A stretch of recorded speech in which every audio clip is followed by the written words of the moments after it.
Can tourism positively impact climate change in the Indian Ocean? Please subscribe my channel, like, share, and press the bell button. The Indian Ocean is on the front line of climate change. Can tourism here be part of a more sustainable future? For anyone heading to Indian Ocean beaches from colder climates, the region's warm waters have an obvious appeal. But with sea levels rising faster here on average than in the Atlantic and Pacific, many of those beaches are at risk of being claimed by the tides, threatening the natural habitats and livelihoods of people living in coastal areas. This is a global problem, of course. Sea levels worldwide have risen around 10 centimeters in the past 30 years, with the rate increasing from 1.5 millimeters a year through most of the 20th century to 3.9 millimeters a year now. Projections for future sea level rises vary greatly, but when you're in the Maldives, whose highest points rise to just over 2 meters above sea level, every centimeter counts. Although it's widely known that melting polar ice leads to rising sea levels, fewer people are aware of how thermal expansion is also a key factor. Because water molecules above 4C spread out as they warm up, if you extrapolate that effect across an ocean, warmer water will noticeably expand in volume. Although it seems counterintuitive, this doesn't all get distributed evenly across the world's oceans, and the expanded seawater tends to pile up in places. Sea level rises are happening at different rates on different coasts, but in the Indian Ocean, much of which lies in the tropics, waters tend to be warmer than in any other ocean, and rising faster as a result. One of the most direct approaches to tackling the consequences, if not the causes, of rising sea levels can be seen just to the northeast of the Maldivian capital, Malé, where a reclaimed island, Hulhu Malé, has been taking shape since 1997. It was intended to relieve pressure on one of the world's most densely populated plots of land, and the fact the man-made island is 2 meters above sea level, twice the elevation of Malé and most other islands in the Maldives, means it also buys the population more time in its existential struggle. Healthy reefs. The best defenses, whether in low-lying atolls like those of the Maldives or mountainous islands like Mauritius, are the natural coastal barrier of coral reefs. Efforts to protect them not only help to support some of the richest marine habitats on Earth, they can also assist in diffusing the power of waves during storms, helping to stop erosion. A cycle of so-called bleaching has affected corals in the Maldives, as warming seas break down the algae that live in the corals and provide almost all their food. When the algae dies, corals turn into white skeletons, affecting all life on the reef and reducing its protective capacity.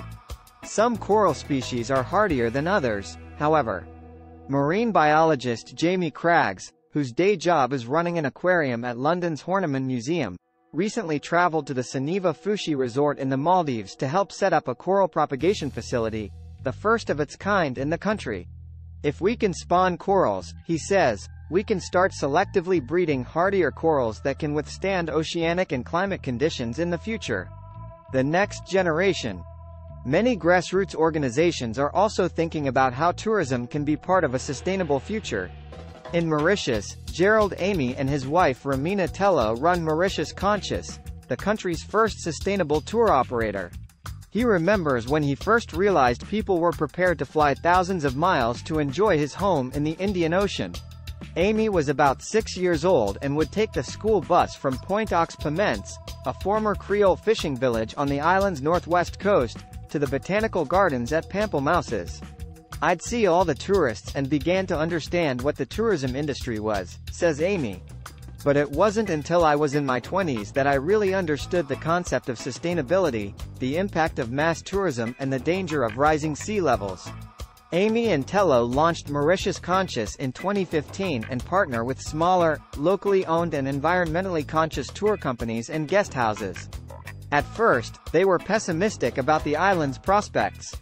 5 years ago, Tello says she was depressed to witness the continuing abuse of fragile coastlines and the degradation of the coral reefs, highlighting concerns she had then about the future, how Mauritius's natural wonders could be depleted and the exploitation of the reefs could leave nothing left.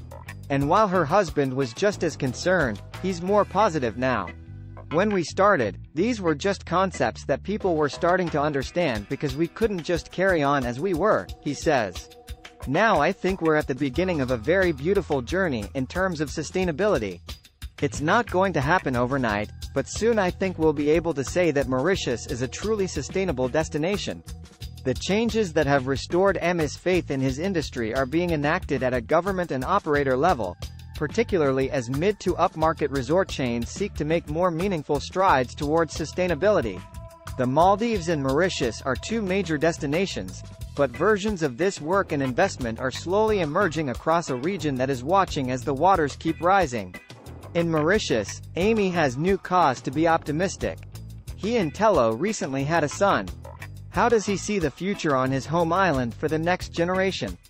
I feel that Mauritius will be a different place as a society, he says.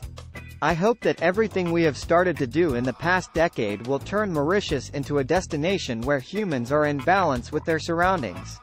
I want nature to be omnipresent and not something scarce.